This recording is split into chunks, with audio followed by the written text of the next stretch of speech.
Hey, what's up, everybody? It's Charles, and welcome you guys to another episode of the Dreamerspro Show, where we cover everything from sports, hot topics, classic debates, entertainment, and we give you guys a fresh perspective on things. And now we see them. And today we got a show that may piss off a lot of people, but hey, I got to tell you guys what I exactly think. So make sure you stick around for this one and like the video. Now, as you all know, there was some news coming out of the NBA surrounding the Phoenix Suns, right? And it doesn't have anything to do with their play.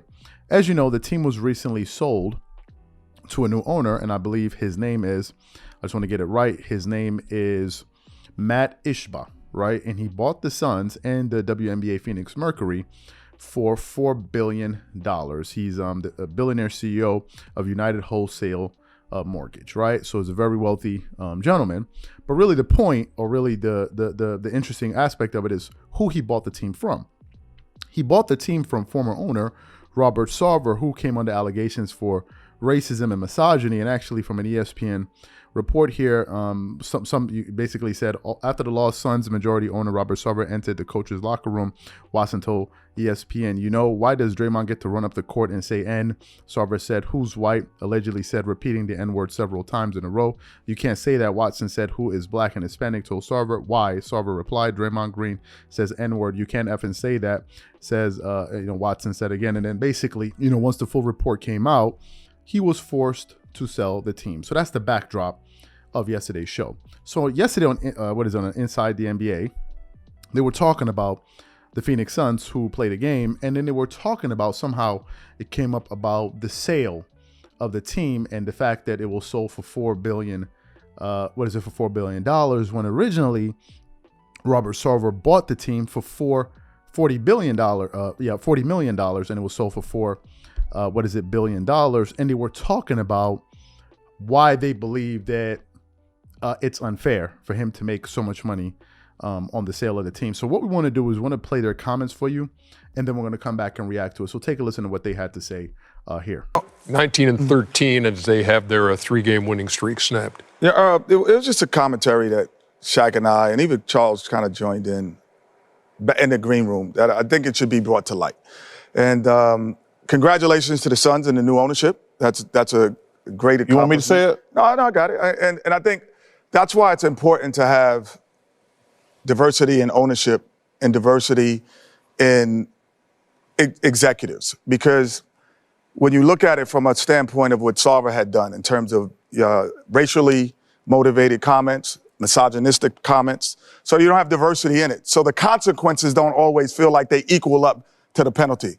Both Donald Sterling and now Sarver have been taking their teams away, but both have sold their teams for record amounts. For 20 record times amounts. More than what they invested. So the consequences, if you look at, there's been African-American players that's had some things that are going on, and then the consequences that they've had, which could be just, but they don't equal out the same way when there's no ownership representation. And that's why it's important to have diversity and representation, because then the consequences might equal, where you can't get a record sale. Is there real punishment for you selling your team for $4 billion? $4 billion? No, like, is that a real punishment? And that's, I'm not sure. And I brought this up. I says, man, that's not fair. That ain't right.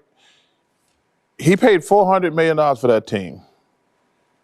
And I don't know the guy. I've only met him a few times. He's always been cordial with me, but clearly some stuff going on. But for him to pay $400 million for a team, do really, really bad things behind the scenes, and they force him to sell it, and he gets $4 billion, I want that deal. And there's not a single person in the world like, wait a minute, where's the punishment? There's no punishment. And there's not a single person watching this show, there's not a person working behind these cameras says, I got a business, and it's worth $400 million, and I was harassing women, being racist at work, and they're like, well, we don't want you around here anymore. We're going to give you $4 billion. Hey, I love the NBA. It's giving me every single thing in my life, but this is not right, man. This is not right, period. I agree with my brothers. It's not right, to make 10 times on your money from being disgraceful and doing crazy things. It's not right. Kenny, you bring up a good point. It's not equal. We do certain things and they cut us off. Well, they that's fire the us for the part. year. They do this, and right. Well, that's the ownership part. stuff, That's why it's important to have they get to make 20 times on the money. So you heard what they had to say there. Now, first of all, I'm not even looking at this from a race standpoint, because the story wasn't just about race. It was also about misogyny at the workplace. So I'm not looking at it from that standpoint. I'm looking at it this story here if it was between any other group, right? It was between Hispanics and the whites, or majority black owner and white, whatever. I'm not looking at it from a race standpoint. The part that really stood out to me and surprised me was when they said that they believe he made too much money on the sale of the team. Here's the issue with that. He made the return on an investment that he purchased. I believe at the time when he bought the team, he used his own money.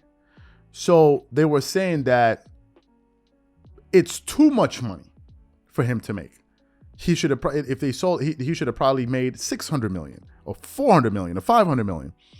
And my question is, how are you able to determine how much money somebody can make on a sale of a team when they bought it with their own money? How can you legally do that? Number one. Number two, you're saying it's too much money.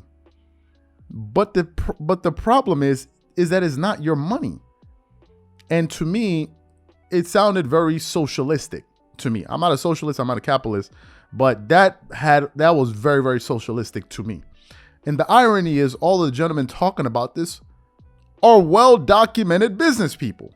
Even Shaq, I think Charles Barkley said he would come out of retirement for a certain amount. So these guys are working for money. It's not like as if they're up there working for free.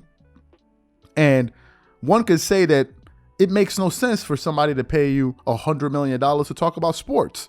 You should make 40 million. Now, some will say, well, that's different because they're up there doing their job and they didn't say anything controversial. Well, is that true? There have been moments when they have said that. But to me, how do you decide how much money someone can make on a particular team when they sell it, but they own the team at the time? They're getting what the market was willing to pay, and it's perfectly legal. So for you to say, well, it's too much money, they're making too much money, who's deciding that? Who's deciding that? And that's when you kind of go through, you get down the socialistic path. Why? Because then it opens up the door for anything. For example, if you make, I don't know, $10,000 a month, some person can say there's no good reason someone needs to make $10,000 a month. That is excessive.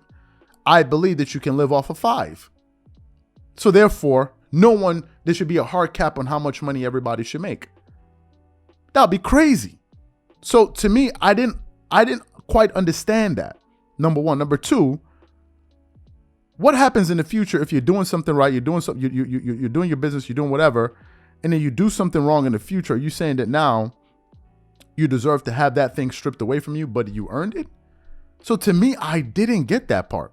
This is not about race. This is about one deciding how much money someone should have when they don't own the thing that's in question. I can't decide because I don't like a particular person and they go out of business and they sell their business. I can't decide how much they should make unless they have damages and they owe people money and they've been sued. That's one thing. You pay those people off, and you make all of those people solvent again. But you just can't say, well, this guy, I believe that what he did is unfair, so therefore he shouldn't make that amount of money. That's cuckoo talk, in my personal opinion. Some people disagree. I think that's crazy. You can't just take people's money like that. That's crazy, right? I mean, again, I'm not a capitalist. But there's certain things that go too far. I even heard a while ago that there was something where they were talking about a tax where they wanted to tax someone's wealth, right? So you pay your taxes. So if you earn, I don't know, whatever, $100 million in a year, you're taxed at 40%, you pay your 40%. I heard that some people saying that, well, if you already have billions of dollars, there should be an annual tax or something like that on your wealth. That's crazy.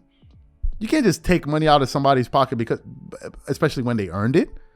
They earned it. They should pay taxes on what they've generated. But now if you just start taking money out of people because, well, I think it's too much money, whose job is it to decide that? You think that, but the person earned it. That's the problem. If they earned it, they earned it. So if he bought it at 40, he bought it at 40. If they sold it for $4 billion, they sold it for $4 billion. The point is he's no longer in the league. And if you wanted to stop that racism and misogyny, you've taken away the mechanism that would allow him to do that, which is owning the team. But if you want to say, well, he shouldn't get that. And number one, if you take away that money, where does the other money go to? Do you just decide?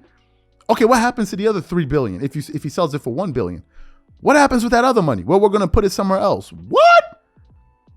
That's not a normal democracy where you just get up and just start deciding what you want to do with people's money.